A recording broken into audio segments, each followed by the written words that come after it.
ადამიანები როგორ არის, ეპოქის თანამედროვე ეპოქის შესატყვისი გაგება ჭირდება ამაზე. უფრო ესეთი სული უნდა მას არაც დაიჯება, არაფერი არ მოუვა. აი, უგდავება ადამიანი, რომ მოხდება, ნუ გეშინიათ, გამოხვალთ მოიმზადე სიკვდილისათვის. როგორ მოიმზადო რა, სალათაბჭამო?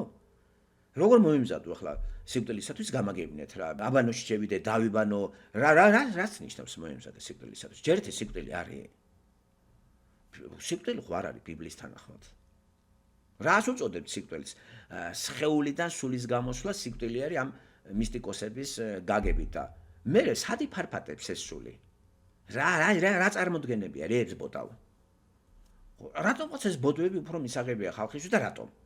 ბიბლიაში რო წაიგითხეს, ვახ, ჯოჯოხეთია, ვახ, დავიჯებით, ვახ, სასამართლოა, ყველა წარდგებით. კი მაგრამ სახელმწიფოში სასამართლო არ გააქვთ. სახელმწიფოში სასამართლოზე არის მოქალაქეები, რომ წარდგებიან. ეს ვინც ისჯება? ხო, ვინც დანაშაულის ჩაიდეს. მაგრამ არიან ადამიანები, ისე ამთავრებენ წუთის სოფელს, რომ არასოდეს შეხება არ აქვს ძალოვან სტრუქტურებთან. არასოდეს, რატო კანონმორჩილები არიან? არის დიდი უმრავლესობა, რომ სულ ციხეშია რა, სულ სასამართლოზეა, სულ და დააჟიან გავ. რატო გონიათ რომ აღარც რო წავიდა ბიბლიაში, მან მის შექმნილ სამყაროში თუ აქ სამართლიანობას ვეძებ და სამართლიანობა განაპირობებს ისეთი ინსტიტუტების შექმნას, როგორც არის ციხეები, სასამართლოები. შენი მოწყობილი ეს ქვეყანა. და მithumetes ღმერთთან რატომ არ იქნება ჩაბარება? ჩვენი ცხოვრების ჩაბარება. რატო არ იქნება? როგორ გავლიეთ ჩვენ წუთის სოფელი? და პირველი ბრალდება იცნობთ იმას.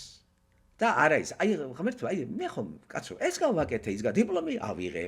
ვისწავლე, კომუნიზმს მაშვენებდი, მეტი რამე ქრა, მითხრეს კომუნიზმიო დაუჯერე. მითხრეს არ არისო, ეს ჯერა. რა გინდა ღმერთო ჩემგან? ის გეტყვის, შენ მე იცნობდი. შენ თუ გამიცანი მე. თუ გამიცანი, ჩემი მითითებები მთავარი რა არიცი? ის მცნებები იცი? შენ მელაპარაკები მეტყვის მორალზე. მორალს თუ ასრულებდი, ეგ იმ სახელმწიფოს დამსახურება, რომელიც მე შევქმენი. და განვაწესე მოსამართლეები, პროკურატურა და აბა დედი შენი შვილი ხარ და რამე გაგეკეთებინა. ამიტომ კაი ტიპი რატო ხარ შენ? შენ მე თუ მიცნობდი ამას გვეტყვის გამიგეთ. ხოლმე რომ გავიცნობთ ეგ.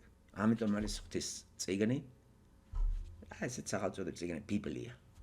და ამას რო აგერიგერ წაიგითხავს კაცი და მე მხოლოდ იმიტომ წაიგითხავ რომ იტლიკინო. ეს სატლიკინო წიგნი კი არა, ეს არის დაბადების წიგნი. უნდა დაიბადო.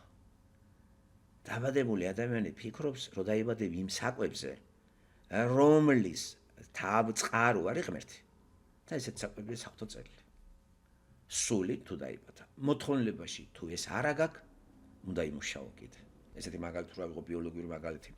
ხალი გათხოვდა, შვილი არ უჩდება, ხო, მოწყდა ერთმანეთს და იმავე წუთში ისე ვიწყებ მუშაობას, მე ექიმთან დავდივარ, ვცდილობ, გამიგეთ რომ რაღაცა ვიმკურნალო და ეს ნაყოფიერი გახდა ჩემი საშო.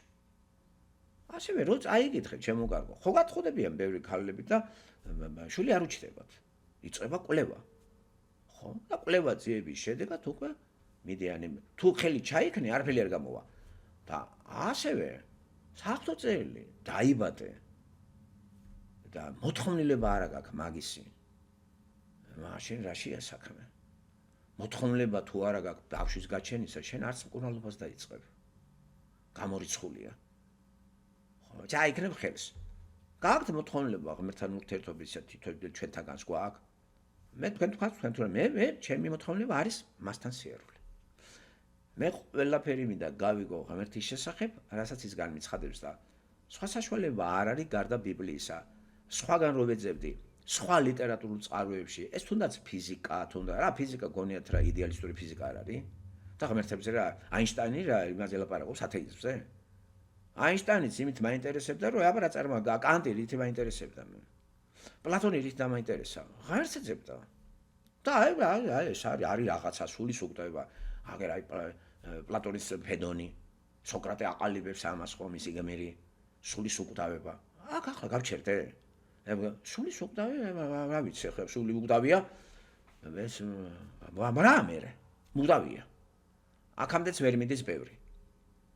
მაგრამ აგერ ბიბლია მეუბნება, რომ უკდავი ადამიანი ეგ არის თავარის მერე შენ ფინალი როგორი გექნება თუ იცი.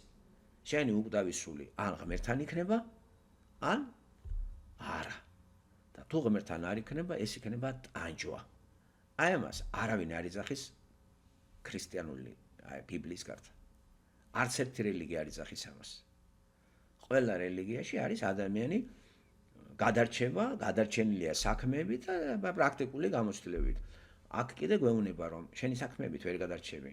იესო ქრისტემ უნდა აიღოს ჩვენი ცოდვილი ბუნება და ჩვენ ამისთვის უნდა მივიდეთ ჩვენი ცოდვილი ბუნების აღიარებამდე. და როდესაც წარმოდგენა გვაქვს ჩვენზე, მაგარი ტიპი ვარ, ეს დავამთავრე, ის დავამთავრე, ეს წავიკითხე, ის გუბაზას რო კითხო, ბიბლიაც წაკითხული აქვს. თარღე ამას რო კითხო და ლაშა ბუღაძეს ბიბლია წაკითხე. აბა კითხეთ თუ არა აქვს, იმიტომ რომ მასთვის მორიგი წიგნი არის ლიტერატურა. მაგრამ დროს თუ ყოფს იმდენს, რამდენიც დაყო ჰერმან ჰესესთან. მაგდენი დრო თუ დაყო, ხო უნდა შეეტყოს ლაპარაკში. ყოველდღიურ საუბარში ეს ხო უნდა გამოჩნდეს იმ მოვლენების შესაფასებლად, რომელიც ჩვენ წინ არის, პოლიტიკური, ეკონომიკური, ესთეტიური, ფილოსოფიური. რო არ აჩანს არაფერი. სამაგერო ჩანს ჰერმან ჰესე. ხო, ლიტერატურა. ვინ რას აიკითხავს, იმით ხედავს ყველაფერს და ასე მეგობრებო, აქ საყელპურო რწმენა, საყელპურო რწმენით, რა ვიცი, 64-ის თუ შევიო, აგი ბატონო, შედით.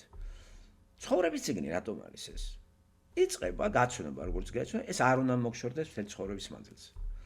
და სულ უნდა უტრიალო ამას შეისწავლო და არ არის საკმარისი 40 წელი ამ საგანისათვის, 50 წელი, 60 წელი, ამდენიც მოგცა ღმერთმა.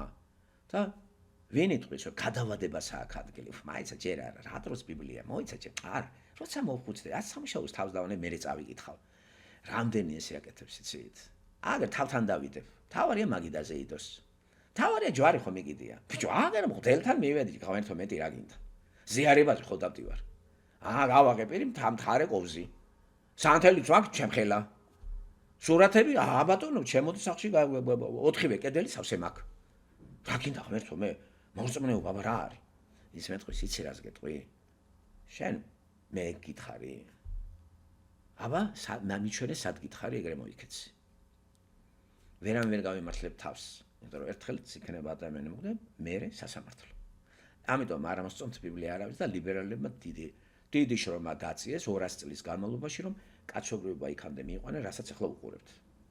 დღეს კაცობრიობაში აღარც ისაია ყავს, აღარც ერემიები, არ არის ბიბლია.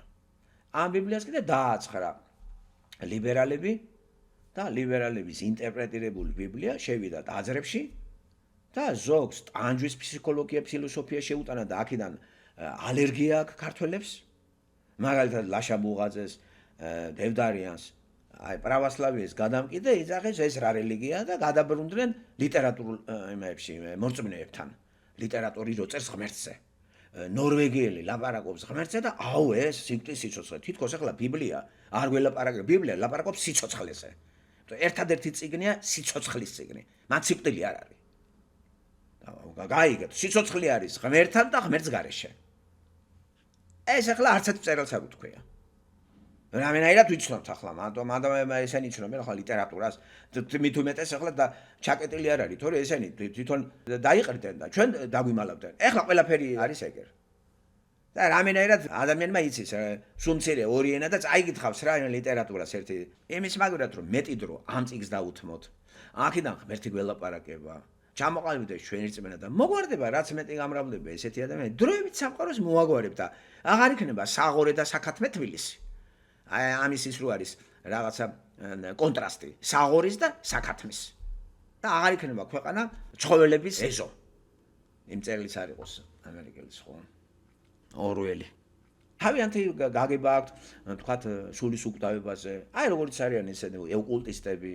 აი ვოლფ ბესინგერი რო არის, მოდიელა კაცი არის სხვათა შორის ეს მისტიკურ რაღაც სისულებს როგორ რა კომენტარებში მოვისმენე და მაწყნა რა. ვი გაიგო რომ გამოვა სული, ახლა გაიგე რომ სული უკდავია, რომ გამოვა სული აურა იქ რებს ბოდავ. შტაინერსაც ეთერები რა ეთერები აგერ წერია ბიბლიაში ყველაფერი. აი პავლეს მე-15 თავი კორინთელებს წერია, არ წერია? აღდგომა აბა ქრისტე არ აღდგა? რა თქმა უნდა, მისინგერი.